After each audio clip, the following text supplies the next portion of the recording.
നമസ്കാരം. ASHA shots travel മെമ്മറീസിലേക്ക് സ്വാഗതം.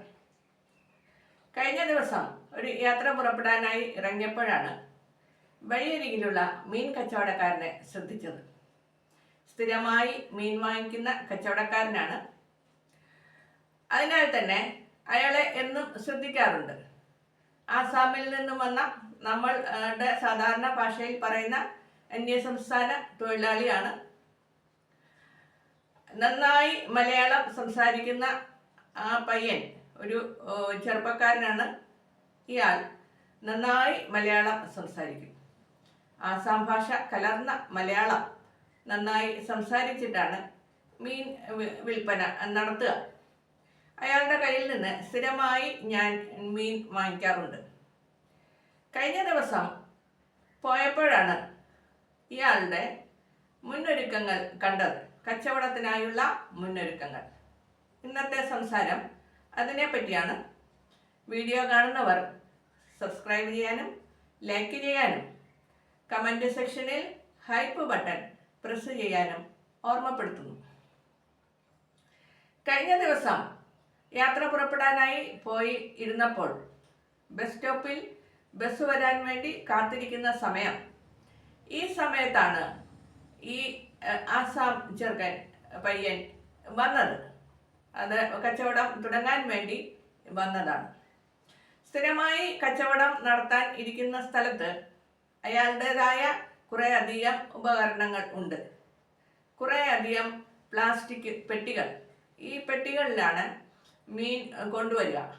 അങ്ങനെയുള്ള കുറേ അധികം പെട്ടികൾ അടുക്കി വെച്ച് അതിന് മുകളിലായി ഒരു മേശ പോലെ ഒരു അലൂമിനിയത്തിൻ്റെ തകിട് സ്ഥാപിച്ചിട്ടുണ്ട്. ഇത് തലേ ദിവസം തന്നെ നല്ല കഴുകി വൃത്തിയാക്കി വെച്ചിരിക്കുന്നതാണ്. തൊട്ടടുത്തുള്ള പഞ്ചായത്ത് പൈപ്പിൽ നിന്നും ബക്കറ്റിൽ നിറയെ വെള്ളം കൊണ്ടുവന്ന് നന്നായി കഴുകി വൃത്തിയാക്കി വെച്ചിട്ട് പോകുന്നതാണ്. വന്ന ഉടനെ ഇയാൾ അവിടെ മീൻ വയ്ക്കാനുള്ള സാഹചര്യങ്ങൾ ഒരുക്കാൻ തുടങ്ങി. ഇത് വീക്ഷിച്ചുകൊണ്ട് ഞാൻ ബസ് സ്റ്റോപ്പിൽ ഇരുന്നു. ആദ്യമായി ഈ തകിട് എടുത്ത് പൊക്കി കമർത്തി വെച്ചു. അതിന് ഉള്ളിൽ നിന്ന് അതിൻ്റെ താഴെയെല്ലാം പ്ലാസ്റ്റിക് കൊട്ടകളാണ്, എന്ന് പറഞ്ഞാൽ പ്ലാസ്റ്റിക് പെട്ടികൾ. അതിലാണ് മീൻ വരിക. അങ്ങനെയുള്ള പെട്ടിയുടെ പുറത്തായി വലിയ ഒരു കുടക്കാലും വെച്ചിട്ടുണ്ടായിരുന്നു. അയാൾ ആ കുടക്കാലും വെളിയിലെടുത്ത് ഈ തകിട് നേരെ അതിൻ്റെ മുകളിൽ സ്ഥാപിച്ചു. അതൊരു മേശ പോലെ ആക്കി. ഈ കുട ഒരു വർണ്ണക്കുടയാണ്. നമ്മൾ സാധാരണ ബീച്ച് റിസോർട്ടുകളിലും അല്ല റോഡ് സൈഡിലേക്ക് ഇറങ്ങി ഇരിപ്പിടങ്ങൾ വെച്ചിട്ടുള്ള റെസ്റ്റോറൻറ്റുകളിലും മറ്റും കാണുന്ന വർണ്ണാഭമായ വലിയ കുട. ഈയിടെയായി പുതിയതായി വാങ്ങിയ കുടയാണ്. പഴയ കുട, നിറമങ്ങിയ കുട മാറി പുത്തനൊരു കുട വാങ്ങിയതാണ്. നല്ല കളർ, ചുമപ്പ്, മഞ്ഞ, നീല, വയലറ്റ്, അങ്ങനെ പല തരത്തിലുള്ള കളറുകൾ പല കഷണങ്ങളാക്കി ഉണ്ടാക്കിയ ഒരു വർണ്ണക്കുട. ഈ കുട സ്ഥാപിക്കാനായി നീളമുള്ള ഒരു കാലുണ്ട്. ആ കാലിൽ കുട സ്ഥാപിച്ചു. ഇത് മറിയാതെ വെക്കാനായി മേശയുടെ അടുത്തായി ഒരു പൈപ്പ് വേറെ ഉണ്ട്. ആ പൈപ്പിനുള്ളിൽ ഇറക്കി വെച്ച് അത് നന്നായി ഫിറ്റ് ചെയ്ത് സ്ഥാപിച്ച് വെച്ചു. ഈ കുടയുടെ പ്രത്യേകത എന്താന്ന് വെച്ചാൽ, ഈ കുട വർണ്ണാഭമായിട്ടുള്ള കുടയായതിനാൽ വളരെ ദൂരം നിന്ന് തന്നെ കാണാൻ പറ്റും.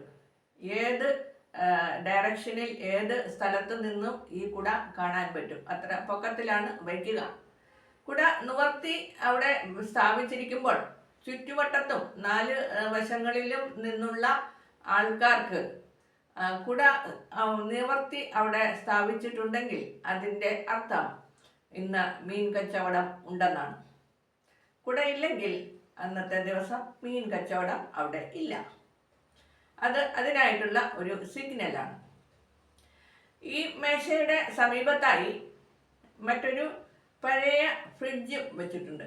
പഴയ ഫ്രിഡ്ജ് ഉപയോഗമില്ലാത്ത ഫ്രിഡ്ജിൻ്റെ ക്യാബിനറ്റ്, അതിൻ്റെ പെട്ടി മാത്രം എടുത്ത് അത് നിവർത്തി അവിടെ വെച്ചിരിക്കുകയാണ്. അതിനുള്ളിലാണ് ഐസ് കട്ടകൾ വയ്ക്കുക.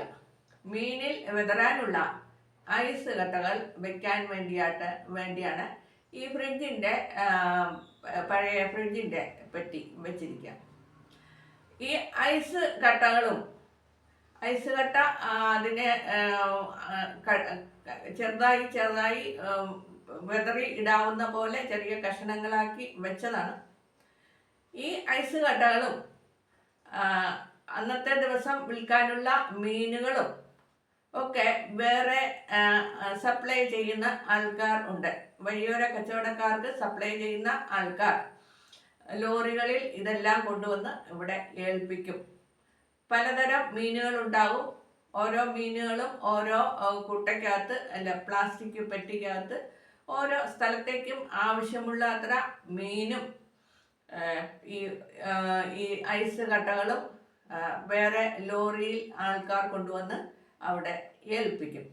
കൂടെ ഒരു ഇലക്ട്രോണിക് ത്രാസും കാണും.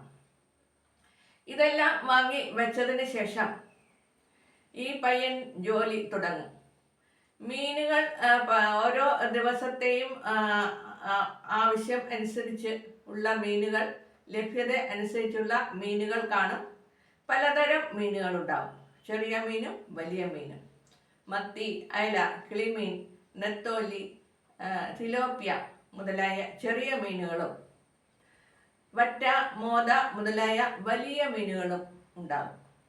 ഈ മീനുകളെല്ലാം പെട്ടിക്കകത്ത് നിന്ന് എടുത്ത് അയാളുടെ മേശമേൽ നിരത്തി വെക്കും. ഓരോ തരം മീനുകളും ഓരോ കൂമ്പാരമായി വയ്ക്കും. അതിന് ഇടയിൽ ഐസ് വിതറുകയൊക്കെ ചെയ്യും. അതിനുശേഷമാണ് ഇയാളുടെ പണി തുടങ്ങുക. വലിയ മീനുകൾ, മോത, വറ്റ മുതലായ വലിയ മീനുകൾ മുറിച്ച് ചെറിയ കഷണങ്ങളാക്കിയാണ് വിൽക്കുക. 1/2 കിലോ 1 കിലോ വീതമുള്ള കഷണങ്ങളാക്കി മുറിച്ച് വയ്ക്കും. അതുപോലെ തന്നെ ചെറിയ മീനുകളായ മത്തി, നെത്തോലി, കിളിമീൻ മുതലായവ 1 കിലോ ഒക്കെ ആയി ഇയാൾ തന്നെ അത് വെട്ടി വൃത്തിയാക്കി പ്രത്യേക പ്ലാസ്റ്റിക് കൂടിൽ വയ്ക്കും. ഇത് അത്യാവശ്യക്കാർ വരുമ്പോൾ അവർക്ക് വെട്ടിയ മീൻ കൊടുക്കുവാൻ വേണ്ടിയാണ്. ഇങ്ങനെയുള്ള പണികൾ തുടങ്ങിക്കഴിഞ്ഞു. അത്രയും ആയപ്പോൾ എൻ്റെ ബസ് വന്നു. ഞാൻ ബസ്സിൽ കയറി പോയി. എൻ്റെ ആവശ്യം കഴിഞ്ഞ് ഞാൻ തിരികെ വന്നു. തിരികെ വരുന്ന വഴിക്കാണ് സാധാരണ മീൻ വാങ്ങാറ്.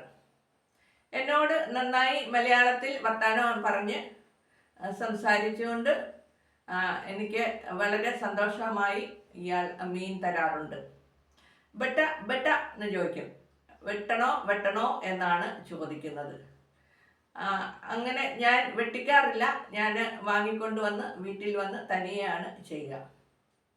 എന്നാലും വളരെ സന്തോഷമായി സംസാരിച്ച്, ഇവരെയൊക്കെ മലയാളം പഠിപ്പിച്ചിട്ടാണോ കേരളത്തിലേക്ക് വിടുന്നത് എന്ന് എനിക്ക് സംശയമുണ്ട്.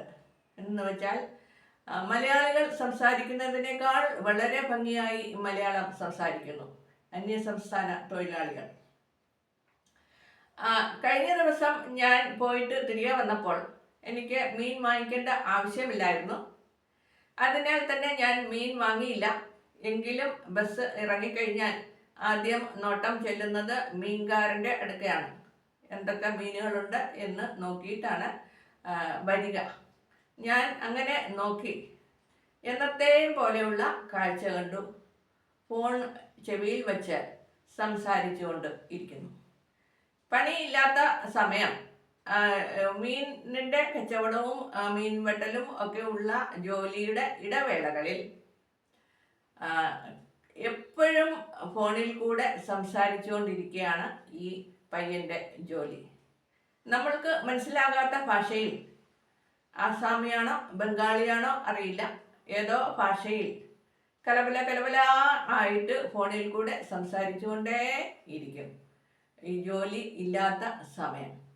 അങ്ങനെയാണ് ഞാൻ തിരികെ വന്നപ്പോൾ കണ്ടത്. ഫോണ് ചെവിയിൽ വച്ച് സംസാരം തുടങ്ങിയിരിക്കുന്നു. വീണ്ടും കാണാം അടുത്ത വിശേഷവുമായി. നമസ്കാരം.